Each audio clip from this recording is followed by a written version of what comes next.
ojol ini, pengemudi ojol ini menjadi satu lapangan pekerjaan yang juga menurunkan tingkat pengangguran. Iya. Dan ini juga harus diperhatikan oleh pemerintah. Maka saya bilang, saya memberikan statement cukup keras. Saya bilang, Kementerian Tenaga Kerja, Pak Menteri, jangan cuma fasilitasi, tekan manajemen ojol itu untuk bisa memberikan THR. Saya menyampaikan kepada Pak Menteri bahwa untuk kenaikan anggaran, kelas 3 ini pasti akan naik. Kelas 3, kelas 2. Tapi kelas 1 pasti turun. Karena akan ada satu tarif. Nah, ini yang menjadi berat bagi masyarakat pasti. Hari ini saja masih banyak masyarakat yang menunggak, ya, yang belum membayar iuran BPJS-nya. Saya kira Pak Menaker sudah sangat baik memberikan respon. Kalau Wamen ini memang karena mungkin ya awalnya dari aktivis gitu. Kadang-kadang kalau bicara menurut saya memang harus direm juga gitu ya. Itu juga nggak kurang bijak lah bicara seperti itu. Biar bagaimanapun mereka adalah anak bangsa yang memang harus dipertanggungjawabkan oleh negara.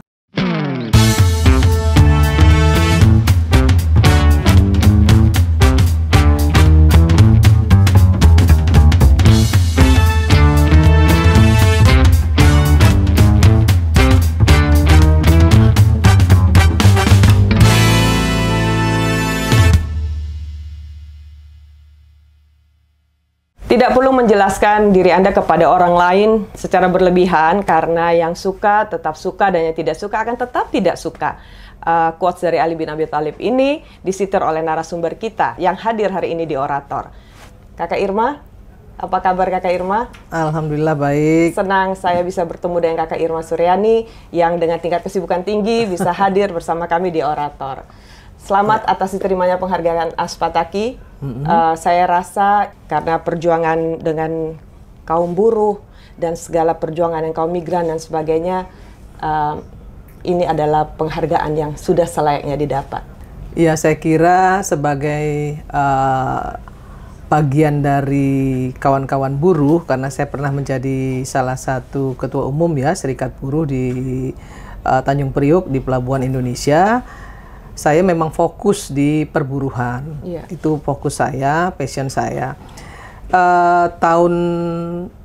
Dua tahun lalu saya juga datang ke Malaysia, ke Kuala Lumpur, menyelamatkan 5 PMI kita yang berangkat ilegal dan kemudian tidak diberi gaji, tidak difasilitasi kebutuhan-kebutuhan sosialnya, dan saya ke sana menjemput mereka. Ya kejar-kejaran dengan mafianya gitu ya, dan alhamdulillah kita berhasil membawa pulang. Kami membawa pulang kembali mereka dengan biaya kita sendiri. Jadi saya baru mau tanya, itu bukan dari inisiasi pemerintah? Enggak, dengan biaya kami sendiri dari Nasdem, dari kami, dari saya pribadi, dan ada juga dari teman-teman yang membantu langsung ke duta besar kita dan berkomunikasi dengan kepolisian Malaysia. Alhamdulillah dari kepolisian Malaysia itu ada yang kenal saya gitu. Saya pernah lihat ibu di TV nih gitu. Akhirnya mereka membantu kita untuk membawa kembali 5 PMI kita yang ditahan gitu ya. Bisa dibilang ditahan di sebuah tempat, di sebuah wihara yang sangat besar, dan mereka tidak mendapatkan akses sosial yang baik, ya, tidak mendapatkan gaji yang cukup, juga tidak mendapatkan kebebasan lah sebagai manusia yang bekerja. Gitu. Alhamdulillah kita bisa bawa pulang mereka. Oh ya, luar biasa Bu. Saya pikir itu gerakan yang terinisiasi dari pribadi, kemudian menjadi suatu gerakan yang membawa baik nama bangsa kita dan menyelamatkan imigran kita.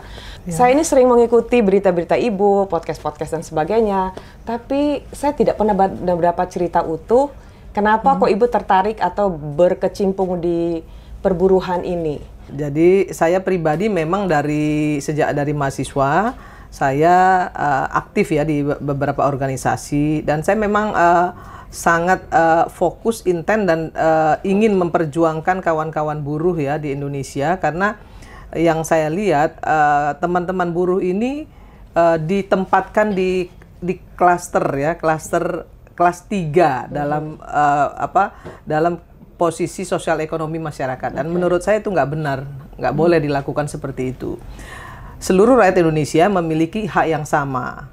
Nah, kebetulan banyak sekali dari buruh-buruh kita yang belum memiliki pendidikan formal yang cukup, sehingga memang akhirnya berdampak kepada kondisi sosial ekonomi mereka. Nah, untuk itulah kemudian saya fokus ya untuk membuat kawan-kawan buruh ini bisa menjadi warga negara kelas 1 dengan pendidikan yang cukup, dengan pengetahuan tentang undang-undang, ya, tentang perlindungan hukum dan lain sebagainya. Karena mereka berhadapan dengan manajemen dalam hal ya untuk memperjuangkan positioning mereka terhadap manajemen atau perusahaan. Nah, selama ini mereka tidak bisa melakukan itu karena memang ada disparitas intelektual. Ya, itu yang menjadi masalah, dan saya fokus sekali ingin agar buruh-buruh kita ini bisa terlihat elegan ya, kemudian juga bisa memiliki pengetahuan yang cukup untuk bisa berkomunikasi secara efektif dengan manajemen. Oke. Toh kalau kita tarik ke demokrasi, suaranya satu buruh dengan suaranya siapapun itu sama untuk di warga negara kita. Kita agak bergeser sedikit, kemarin sempat RDP dengan Menkes. Saya ikuti, Ibu menanyakan ada 7 pertanyaan yang membuat warga Indonesia ingin tahu jawabannya, tapi nampaknya video-video yang kami dapat itu tidak utuh ya, sehingga akhirnya Kakak perlu sedikit berbagi dengan kita di sini bahwa pertanyaan-pertanyaan diberikan oleh Kakak, apa jawaban dari Pak Menteri? Contohnya seperti ini, BPJS yang sekarang ramai ini menurut saya seperti kasus lama bersemi kembali. Artinya kasus BPJS ini kan nggak pernah tuntas, masalah pelayanannya, masalah banyaklah pengklasteran penyakit dan sebagainya seperti itu. Terus mau dinaikkan tarifnya. Ya, ini tentu saja agak mencederai masyarakat. Nah, itu bagaimana tanggapan Kakak? Ya. Kemudian ada nggak gagasan lain untuk mengatasi itu terkait dengan tax core atau bagaimana? Iya, yang pertama saya ingin sampaikan bahwa Menteri Kesehatan perlu membaca kembali konstitusi kita ya terkait masalah akses pelayanan masyarakat yang harus ya menjadi tanggung jawab menjadi tanggung jawab pemerintah. Ya, seluruh masyarakat Indonesia harus bisa mendapatkan akses pelayanan kesehatan. Ya, itu menjadi amanah konstitusi. Nah, kemudian Undang-Undang SJSN mengamanatkan juga kegotong royongan ya dalam mengimplementasikan, mengejawantahkan amanah konstitusi tersebut ya, bahwa yang kaya harus menolong yang miskin. Nah, jadi ada kegotong royongan di situ. Nah, tiba-tiba kemarin kan Pak Menteri menyampaikan bahwa untuk bisa memaksimalkan kerja BPJS perlu dibantu oleh asuransi swasta. Nah, itu yang saya terganggu, saya terganggu dan saya tolak. Kenapa? Karena itu bertentangan dengan konstitusi, juga bertentangan dengan Undang-Undang SJSN. Maka kemudian saya bilang Pak Menteri baca dulu gitu supaya Pak Menteri menjadi paham. Kan? Nah, terkait dengan KRIS ya, kelas rawat inap standar. Hari ini dengan 12 bed di satu ruangan saja masih banyak warga negara Indonesia tidak bisa mendapatkan akses rawat inap. Banyak yang ditolak karena ruangan penuh dan lain sebagainya. Nah, sementara KRIS ini kan diminta oleh Menteri Kesehatan untuk satu ruangan itu hanya 4 kamar. Ya, satu ruangan yang dari 12 menjadi 4 kamar. Nah, sementara rumah sakit itu nggak banyak yang punya cukup ruangan untuk bisa direnovasi sesuai dengan apa yang diinginkan oleh Pak Menteri. Kecuali rumah sakit yang memang punya lahan yang luas dan bisa dilakukan renovasi dan lain sebagainya, mungkin itu bisa. Tetapi kan itu juga membutuhkan anggaran. Nah, anggarannya dari mana? Kan harus juga jelas ya. Pak Menteri memberikan instruksi anggarannya juga harus di backup gitu. Nggak bisa juga hanya mengeluarkan instruksi semata, tapi backup supporting untuk memaksimalkan pelayanan itu juga nggak diberikan. Gitu. Nah, ini yang juga menjadi masalah. Sehingga kami yakin dari Komisi 9 DPR RI, jika kris ini dilaksanakan, ada dua hal yang akan menjadi side effect negatif. Ya. Yang pertama, pasti iuran naik. Yeah. Nah, yang kedua, akses pelayanan masyarakat untuk rawat inap pasti juga akan bermasalah. Dengan 12 kamar aja masih banyak yang belum mendapatkan akses pelayanan maksimal, apalagi dengan 4 kamar. Yeah. Nah, yang ketiga terkait dengan kenaikan anggaran. Saya menyampaikan kepada Pak Menteri bahwa untuk kenaikan anggaran, kelas 3 nih pasti akan naik. Kelas 3, kelas 2. Tapi kelas 1 pasti turun. Karena akan ada satu tarif. Yeah. Nah, ini yang menjadi berat bagi masyarakat pasti. Yeah. Hari ini saja masih banyak masyarakat yang menunggak, ya, yang belum membayar iuran BPJS-nya. Nah, ada sekitar 20%-an lah yang masih menunggak kalau nggak salah ya, sekitar 20%-an. Artinya anggaran BPJS itu pasti akan defisit. Oke. Ya, ditambah lagi dengan adanya kenaikan. Pasti mereka nggak akan sanggup bayar, gitu ya. Dan pasti itu akan menjadi pendapatan BPJS pasti akan turun lagi. Nah, defisit pasti akan lebih besar lagi. Nah, saya bilang kepada Pak Menteri, CQ pemerintah tentunya ya, sebenarnya ada anggaran yang bisa digunakan oleh BPJS sehingga BPJS itu leluasa untuk bisa memberikan akses pelayanan kepada kesehatan kepada masyarakat. Ambil aja dana cukai rokok. Dana cukai rokok itu bukan pajak loh. Ya. Itu adalah dana kesakitan masyarakat akibat orang merokok, gitu. Nah, kenapa sekarang ini kalau nggak salah antara 150 sampai 300 triliun. Nah, kalau itu digunakan sebagian untuk BPJS dan sebagian lagi untuk makan bergizi gratis, gitu ya, saya kira nggak ada masalah, tidak akan ada masalah dengan anggaran. Dengan regulasi, kan setahu saya dana cukai itu kan ada peruntukannya, Bu. Kalau misalnya justru saya bilang, cukai itu kan bukan pajak. Cukai itu adalah dana kesakitan masyarakat. Ya harusnya kembali ke masyarakat, untuk kesehatan masyarakat. Nah, dulu dikaitkan hanya boleh yang berkorelasi dengan rokok, misalnya paru-paru, rumah sakit paru atau gitu-gitu. Ya enggak lah, luas. Lebih bisa akses pelayanan masyarakat itu bukan cuma sekedar paru-paru, bukan sekedar yang akses akibat dari rokok pada saat itu disampaikan. Pokoknya dana kesakitan masyarakat yang diakibatkan oleh rokok. Ya kan? Kalau Ibu tarik ke makan bergizi tadi, bisa juga. Bisa dong. Sebagai preventif. Iya. Ya. Promotif preventifnya kan ada di situ. Yang tadi. Ya kan? Jadi kenapa harus repot-repot sebenarnya gitu. Di situ saja dulu pemerintah fokus ya, sehingga BPJS punya keleluasaan anggaran untuk bisa membayar membayar iuran masyarakat untuk bisa mengakses pelayanan publik, pelayanan kesehatan. Kan itu amanah konstitusi. Kan di situ poinnya. Jadi nggak usah kemana-mana gitu, nggak usah kesulitan. Orang udah ada kok anggarannya. Kenapa nggak diambil dari situ?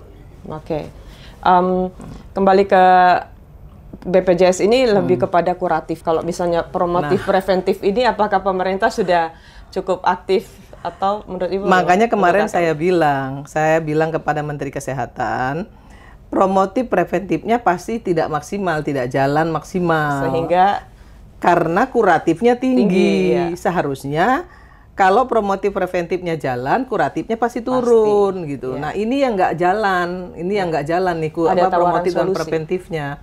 Ya memang harus lebih fokus untuk melakukan promotif preventif. Nah, kemarin Pak Presiden Prabowo melalui Pak Menteri Kesehatan sudah memberikan cek kesehatan gratis bagi yang ulang tahun.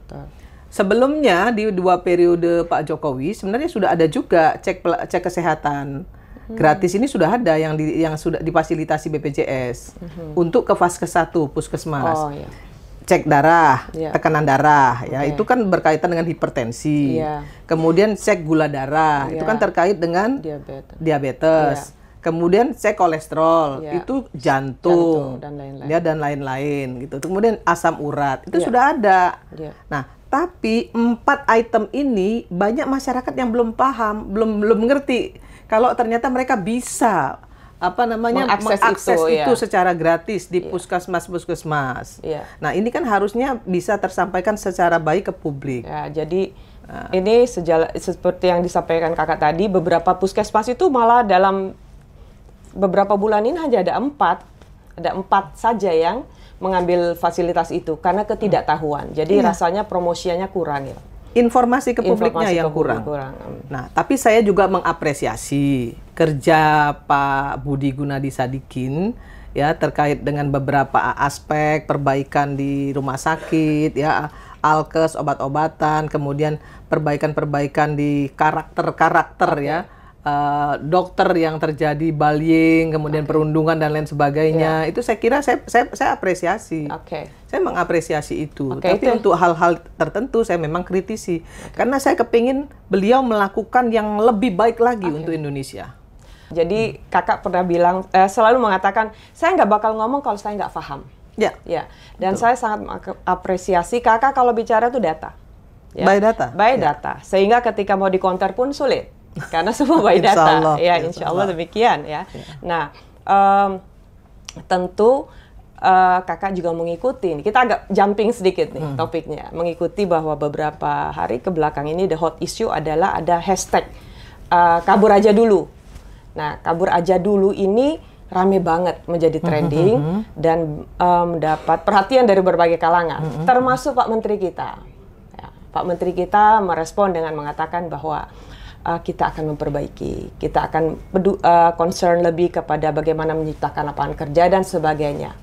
Dan juga Pak Wamenaker kita, Bapak Wamen kita juga menyampaikan pendapatnya yang agak berbeda, sangat berbeda dari Pak Menteri. Dia kabur aja dulu, ya kabur aja, nggak usah balik kalau bisa.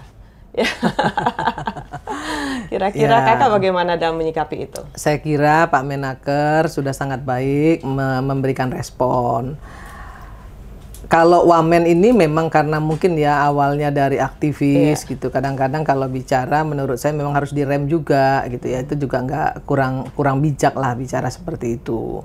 Biar bagaimanapun mereka adalah anak bangsa yang memang harus dipertanggungjawabkan oleh negara. Dan mungkin tidak dapat informasi bahwa ada 230 triliun yang diberikan oleh pekerja migran buat kita itu per tahun itu. Ini yang saya mau ingin saya ulas ya. Dalam RDP dengan Pak Menaker saya sampaikan bahwa banyak sekali gitu ya anak bangsa ini yang tidak mendapatkan pendidikan formal yang cukup.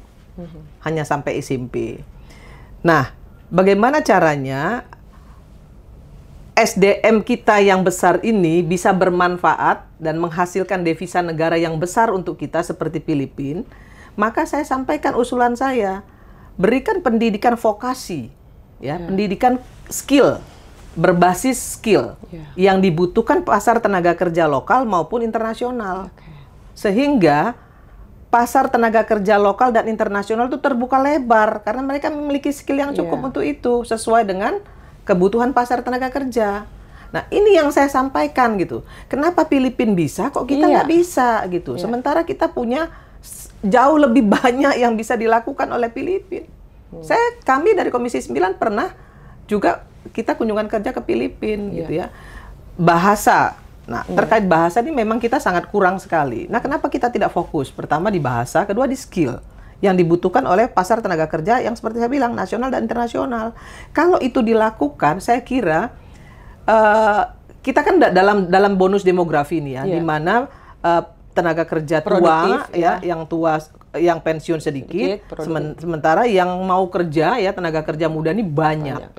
Nah, ini bisa sangat besar termanfaatkan, mengurangi pengangguran, mendapatkan devisa negara seandainya pendidikan vokasi itu benar-benar jadi fokus Kementerian Tenaga Kerja.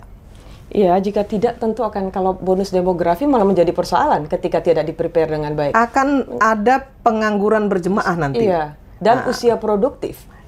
Ini yang kemarin saya sampaikan. Gitu. Sudah ada MBG, makan bergizi gratis, ya kan?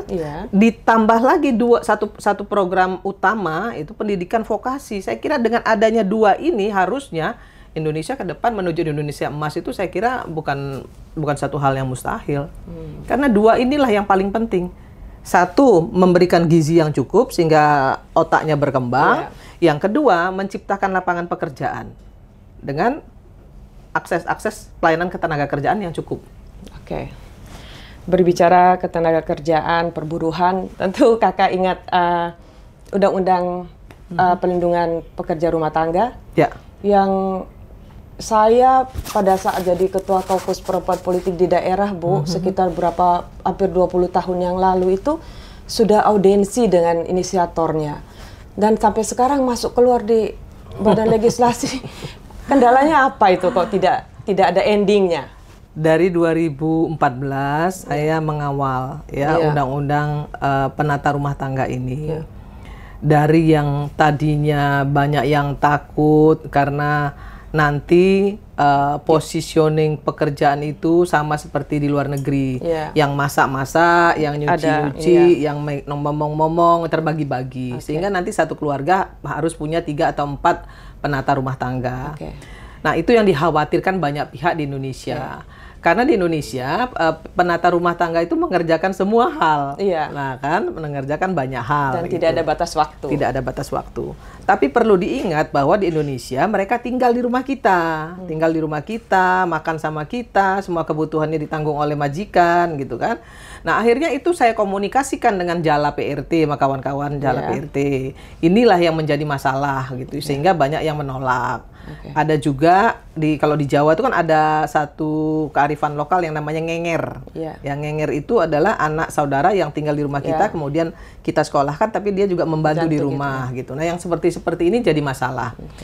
Jala PRT dan kawan-kawan PRT itu sudah menyampaikan ke kami di Komisi 9 bahwa silahkan DPR yang membuat undang-undangnya. Silahkan bikin pasal-pasalnya. Kami tidak menuntut sama sekali. Yang penting bagi kami adalah perlindungan hukumnya. Kemudian kesejahteraannya. Soal gaji bisa dikomunikasikan antara majikan dan PRT-nya. Mereka semua udah menyerahkan secara bulat ke kita. Tapi saya masih nggak ngerti gitu ya. Kenapa masih juga di pimpinan DPR itu belum turun ke Bamus untuk bisa kemudian dikembalikan untuk dibahas gitu. Ya, itu menjadi. Nah, saya nggak ngerti, terus terang saya nggak paham. Kalau sampai di situ saya nggak paham. Tapi bagaimana kami Nasdem dan PKS juga memperjuangkan ini sangat keras gitu ya, untuk bisa undang-undang ini diundangkan, lolos dan dibahas kemudian diundangkan, itu mungkin sudah 3 periode saya melakukan itu. Dan kami berharap ada endingnya. Kalau tiap masuk keluar di badan legislasi terus, pergantian periode ada lagi dan sebagainya. Kalau kakak yang sudah 3 periode ini dan berada di komisi yang sama dan tidak bisa menemukan jawaban, apalagi kami, tapi kami tetap berharap bahwa harus tetap berharap jawaban. Dan bukan cuma berharap, tetap harus berjuang.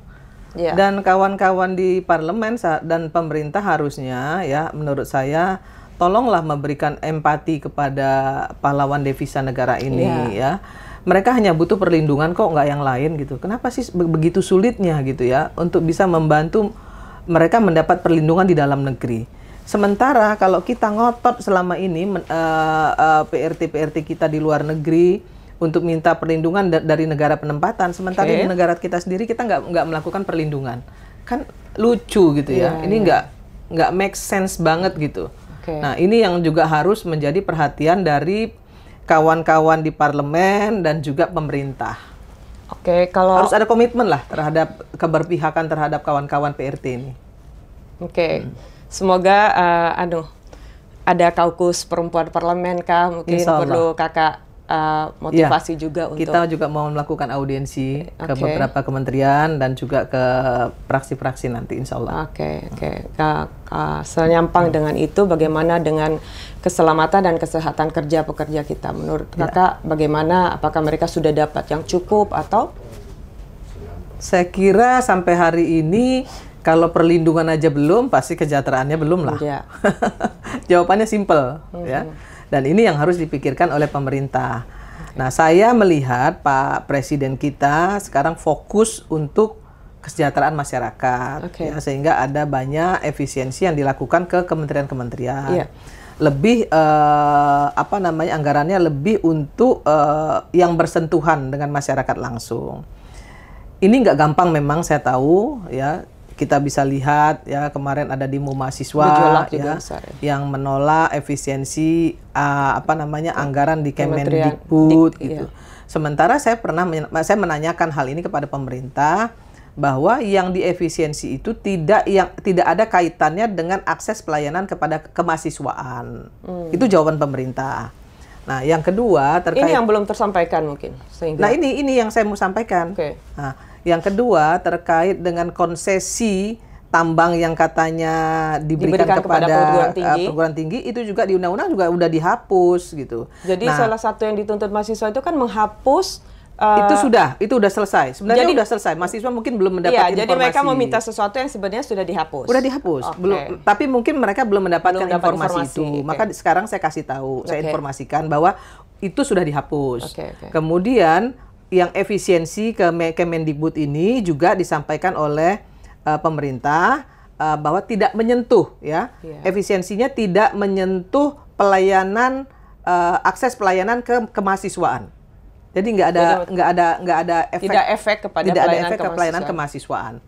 Jadi untuk hal-hal yang bersifat seremonial yang dikurang-kurangin. Ada seminar, perjalanan dinas dan lain sebagainya. ATK dan lain sebagainya itu yang dikurangin menurut pemerintah. Yang saya langsung tanya tadi pagi kepada salah satu pimpinan DPR kan yang kebetulan mewakili pemerintah. Saya tanyakan kenapa ini bisa mahasiswa seperti ini. Ini tuntutannya harus didengar, dijawab oleh beliau bahwa yang ini tidak menyentuh akses pelayanan mahasiswaan. Berarti kan sudah terjawab. Ada dosen yang tidak terbayarkan dan sebagai pengurangan dosen luar biasa dan sebagainya, apa itu tidak berkorelasi dengan pelayanan? Nah, ini juga sudah saya tanyakan kepada beliau. Beliau menyatakan tidak ada kaitannya dengan itu. Nah, ini kan perlu didudukkan nih soalnya nih. Jadi saya meminta pemerintah untuk berbicara dengan dosen-dosen, dengan para rektor dan dosen-dosen terkait masalah ini. Jangan sampai kemudian yang timbul adalah informasi yang tidak clear. Nah, kemudian digoreng, ya kan? Tapi kalau memang ternyata itu berkaitan, ya memang harus diselesaikan. Dan wajar kalau kemudian para dosen dan rektor itu menyampaikan aspirasinya kepada pemerintah. Nah, kan harus duduk bersama lah gitu supaya tidak terjadi pemberian informasi yang tidak clear kepada publik. Jadi inilah salah satu ruang bagi para legislator untuk menyampaikan atau memberi informasi yang maksimal kepada masyarakat, tidak harus lewat parlemen, tetapi ruang-ruang diskusi seperti ini juga sangat dan wajar juga mahasiswa melakukan demonstrasi. Saya kira itu bagian kontrol sistem yang efektif kepada pemerintah. Bagi aktivis jawabannya seperti itu, Bu. Kadang-kadang hanya saja perlu digarisbawahi. Mereka juga harus paham dulu gitu ya, yang dituntut itu sudah diselesaikan atau belum. Kalau sudah selesaikan ya jangan dituntut lagi. By data.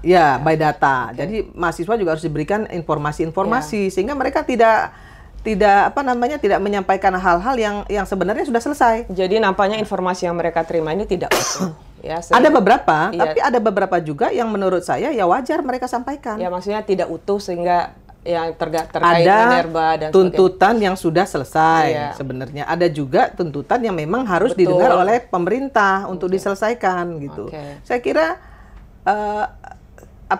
saya selalu menyampaikan saya selalu menyampaikan ke publik di podcast saya sendiri, kemudian di teman-teman di media, di TV, saya selalu sampaikan begini. Pemerintah yang terlalu absolut pasti diktator. Maka kemudian harus ada kontrol sistem yang efektif dari parlemen maupun dari mahasiswa dan masyarakat tentu. Kenapa? Karena itulah sejatinya yang namanya demokrasi. Nah, tapi jangan juga kemudian karena atas nama demokrasi menafikan hukum dan keadilan, nggak boleh juga. Termasuk bicara etika sembarangan, dan adat, etika, menjaga etika, ya nggak mungkin lah kita bilang ini kan demokrasi, boleh dong gua bicara apapun, ya nggak boleh juga gitu. Berarti dia nggak menafikan hukum dan keadilan. Yang namanya demokrasi itu bukan hukum rimba, tetap harus menafikan hukum dan keadilan, itu baru namanya demokrasi, ya kan? Jangan cuma sekedar bilang itu hak saya, tapi kan hak orang lain juga ada di situ. Nah, yang begini-begini juga harus tersampaikan ke publik secara jelas. Jadi kawan-kawan anak-anakku mahasiswa juga dalam menyampaikan tuntutannya, ya, ini baik karena ini menjadi bagian dari kontrol sistem yang efektif. Hanya saja perlu digarisbawahi hal-hal yang sudah terselesaikan ya jangan dituntut lagi karena itu akan menimbulkan misinformasi nanti bagi masyarakat. Ini agak ringan nih. Kakak Irma ini kan tadi pagi saya ditelepon teman. Terus saya bilang, "Iya, saya lagi mau ada podcast nih sama Kakak Irma." Terus dia bilang, "Wow, Singa Senayan," gitu. Karena energik, selalu berbicara lugas, to the point, walaupun bagian dari pemerintah, tetapi melakukan kritik juga, bukan artinya di dalam dan diam, ya. Ini gimana menjaga ritme ini? Saya juga mengapresiasi kepada Partai Nasdem yang menempatkan right man on the right place. Ada orang-orang yang ditaruh dengan tepat di sana.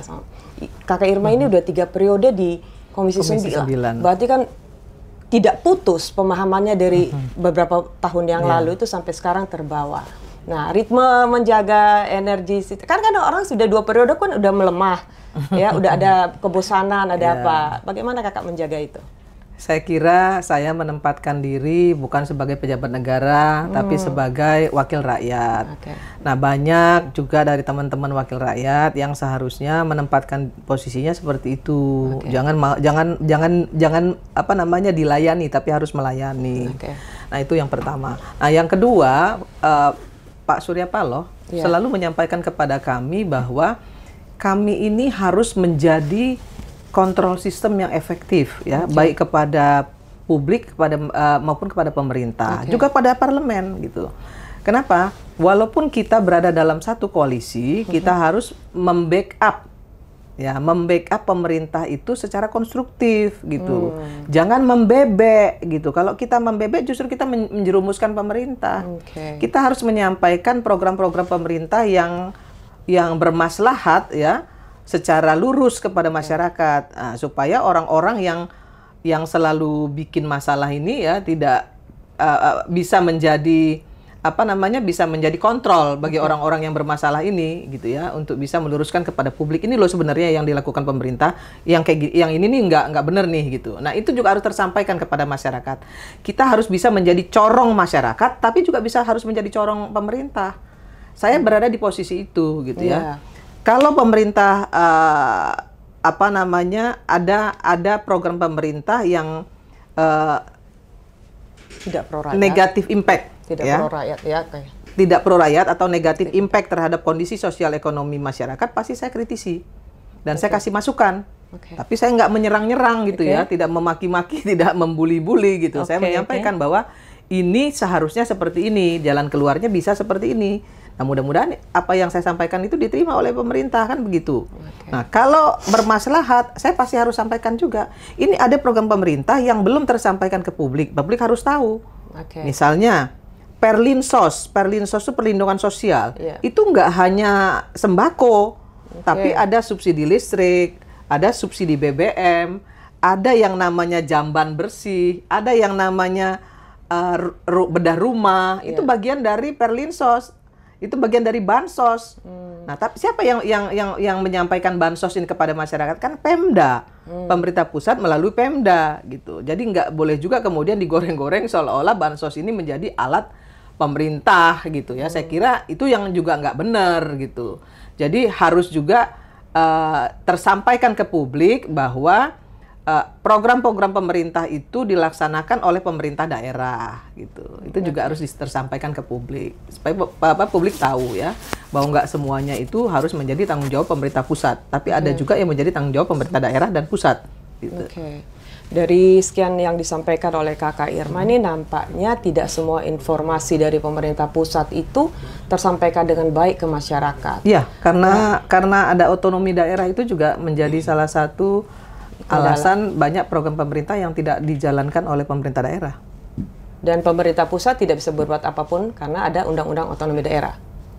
Karena Pemda menyampaikan ini program pusat, anggarannya dari pusat, dan kami tidak punya anggaran untuk itu. Nah, artinya kan tidak ada komunikasi secara efektif, tidak ada koordinasi antara pusat dan daerah.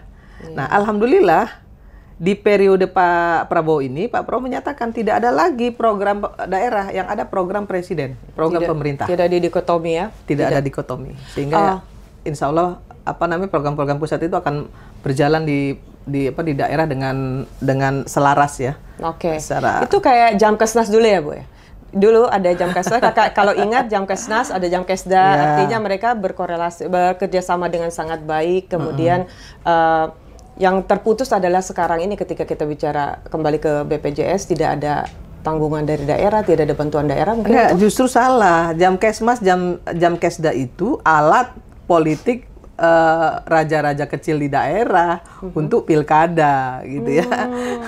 Sementara yang harus dilakukan adalah seperti sekarang.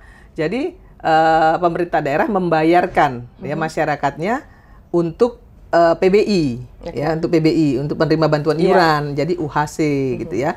Dan pemerintah daerah membayarkan orang-orang miskin yang di daerah itu BPJS, iuran BPJS dibayarkan oleh pemerintah daerah. Nah, justru harusnya seperti itu. Artinya yang dilaksanakan oleh pemerintah daerah adalah program pusat. Kalau dulu Jamkesda, Jamkesmas itu justru menjadi alat politik gitu cerita dong ya, sedikit. jadi gini, pokoknya kalau saya menang program ini dijalankan. Ini ke rumah sakit gratis ya. Pelayanan rumah sakit semuanya gratis gitu. Nah, itu dibayarkan oleh Pemda. Nah, sehingga itu menjadi alat politik gitu. Nah, itu yang menurut saya nggak bagus. Sekarang udah bagus. Sudah diambil alih oleh pemerintah pusat, disampaikan kepada pemerintah daerah, bayarin dong PBI-nya, masyarakat yang miskin di daerah masing-masing menjadi tanggung jawab dari pemerintah daerah gitu. Kakak Irma pakai baju dari ini adalah songket ya, songket Sumatera Selatan. Nah, saya memang selalu banyak membeli songket-songket ini dan saya banyak juga bagikan kepada kawan-kawan di DPR untuk dibuat jas gitu ya, dibuat kain gitu.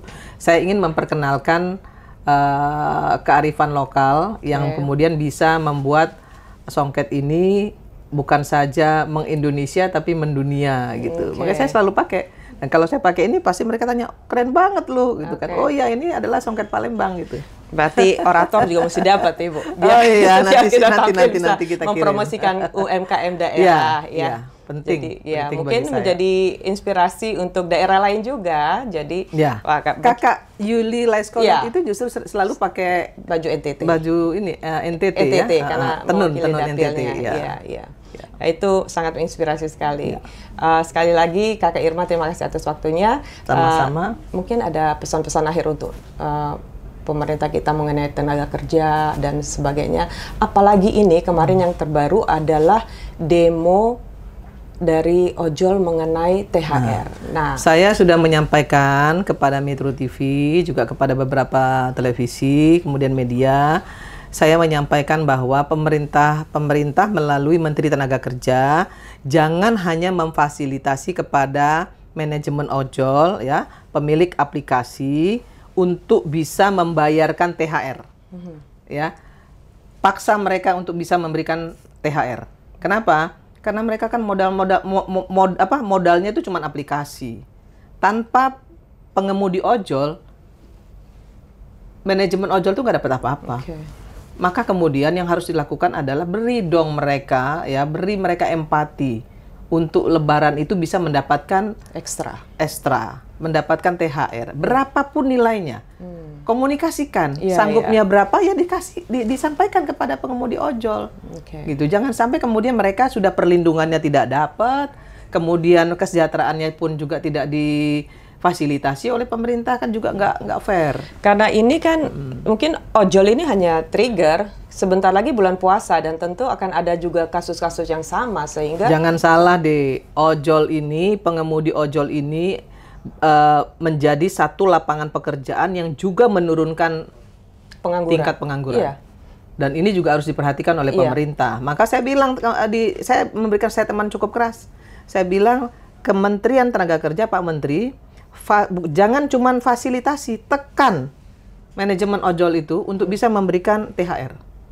Nggak material menurut saya. Mereka juga nggak minta yang muluk-muluk kok.